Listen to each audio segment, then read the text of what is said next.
I make a great hamburger soup, and today I'm pressure canning the soup to make it shelf stable for years to come. It's a wonderful thing to be able to go to the pantry and grab a jar of yummy soup. I know what's in the soup, I know it's healthy, I know it's going to be good, and it's only about $2 a quart jar.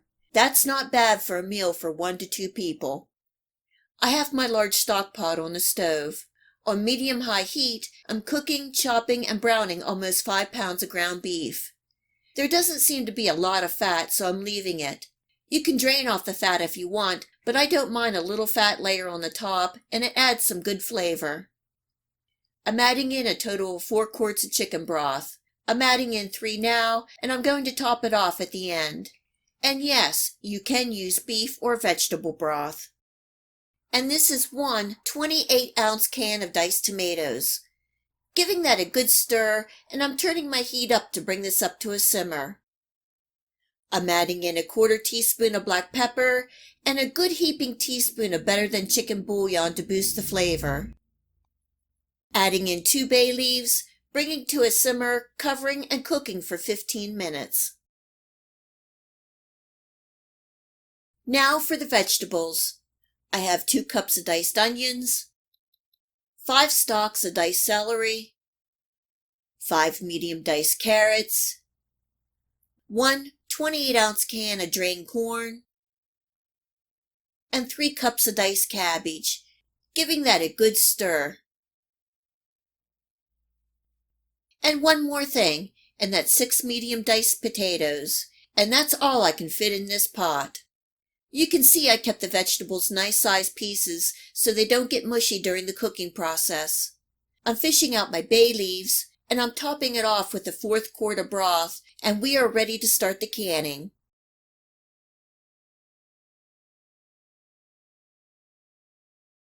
I have everything prepped and ready. I'm filling the jars, leaving 1-inch headspace. I'm trying to get about 3/4 of the way with veggies and broth, and then filling the rest of the jar with broth. I know some of the vegetables will expand, so I'm leaving room and being safe. Always remember to debubble with a plastic knife or stick to get all the air pockets released. As I'm debubbling, you can see the consistency and the proportion of solid to liquid in the jar.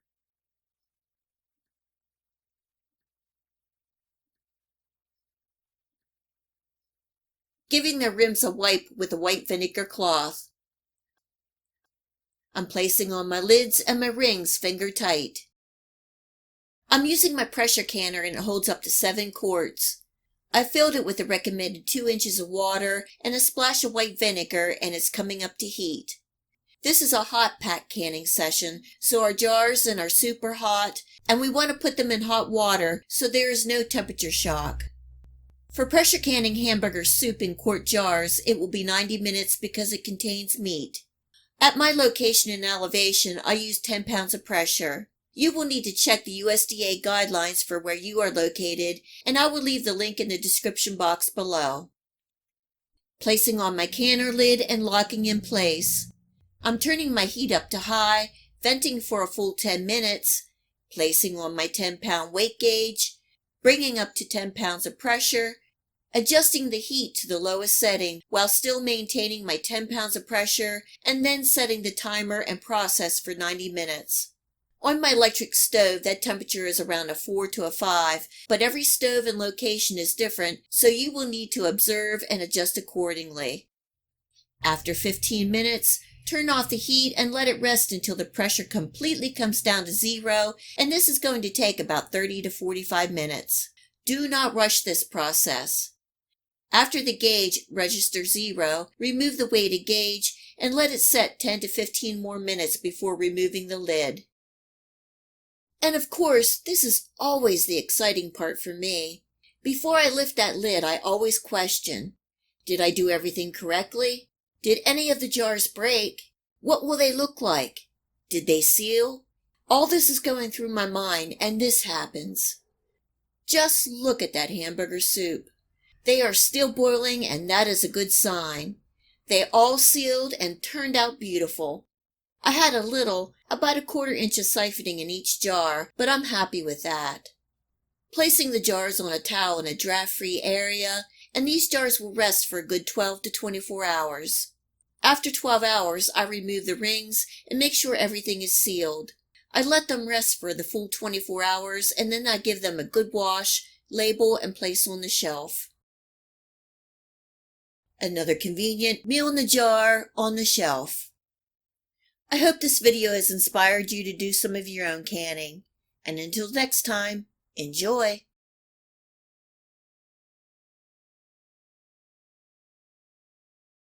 This is another delicious meal in a jar. Today I'm going to show you how I can my beef stew. With canning season here, I can combine my garden vegetables along with meat in the freezer to make a convenient and delicious meal in a jar. To me, it's a win-win-win situation. I get to preserve my summer vegetables, I'm using meat in the freezer and making space, and making a homemade meal for my family for the future. I have 5 pounds of beef stew meat, onions, celery, carrots, potatoes, and for the liquid I'm using homemade chicken broth. I really like the combo of the beef and chicken broth together. You can also use water, vegetable, or beef broth. I have everything prepped and I'm ready to can. I sanitized all my jars and I have my canner on the stove filled with 2 inches of water, and I put in a splash of white vinegar. The vinegar helps to decrease the mineral deposits on the jar while canning. Today I'm canning quart jars and my canner holds 7 quarts. I'm evenly distributing my beef cubes into the quart jars. I find that 8 to 10 pieces of meat per jar fits nicely. Remember, we have lots of veggies to go in here. I'm just gently pressing down on the meat to fill in some of the air gaps and make room. I want to be able to stuff as much goodness in that jar as I can and be safe. You could also brown off your beef before canning. I like the beef raw pack, so I'm skipping this step. Next are the potatoes. The key to the vegetables is cutting them in similar sizes.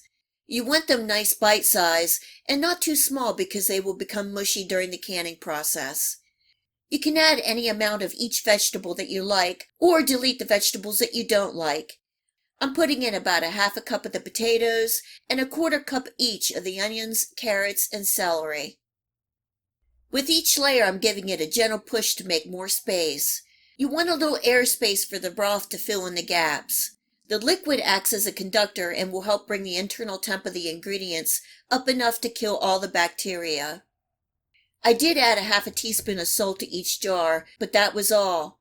You could add some pepper, thyme, garlic, or any dried herbs or spices that you like.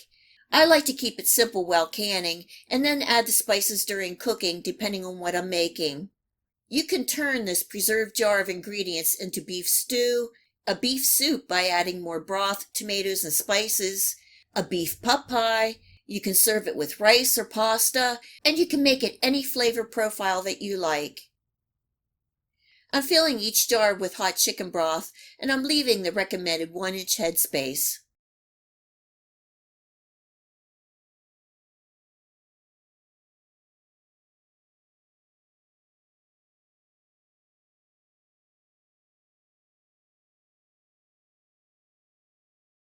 And don't forget to debubble. This is an important step to get out all the extra air. Give the ingredients another gentle push down and remove any extra veggies if needed to meet the 1-inch head space.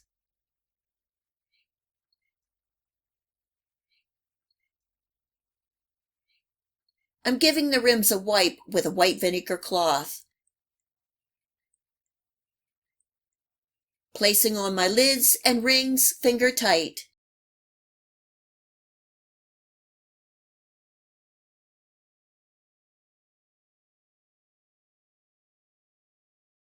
For canning beef stew in quart jars, the processing time is 90 minutes. At my location and elevation, I use 10 pounds of pressure, but you will need to check the USDA guidelines for where you are located, and I will leave the link in the description box below.